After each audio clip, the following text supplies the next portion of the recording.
Pelaku penembakan pos pelayaran di Kelapa Gading akhirnya ditangkap polisi.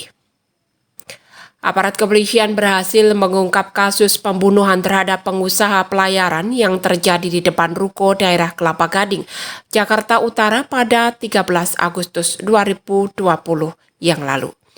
Korban bernama Sugiarto, usia 51 tahun, tewas dengan luka tembak di bagian kepala dan punggung. Saat olah TKP, polisi menemukan beberapa selongsong peluru. Kemudian polisi melakukan penangkapan terhadap tersangka berinisial NL yang bekerja sebagai admin di perusahaan korban. Diduga korban usia 51 tahun sering melakukan pelecehan seksual kepada tersangka NL.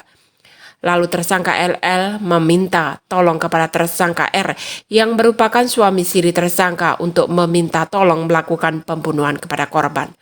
Kapolda Metro Jaya Irjen Polisi Nana Sujana menerangkan pada tanggal 9 Agustus para tersangka berkumpul di Hotel Ciputra untuk melakukan rencana pembunuhan dan pada tanggal 11 Agustus merencanakan kembali dengan melakukan pembunuhan dengan senjata api. Senjata gelap, ya.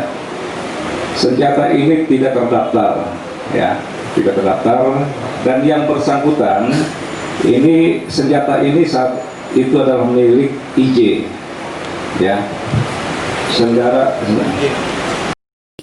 Setelah melakukan perencanaan, tersangka DM alias D ditawarkan sebagai eksekutor oleh tersangka NL dan akhirnya DM menyanggupi tawaran tersebut, di mana tersangka DM sempat dilatih menembak karena sebelumnya tidak mempunyai keahlian dalam menembak.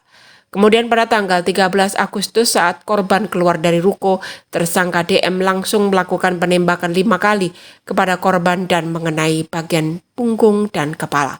Akibat perbuatannya, para tersangka kini dijerat dengan pasal 340 KUHP sub 338, pasal 1 ayat 1 Undang-Undang Darurat dengan ancaman hukuman seumur hidup atau hukuman mati.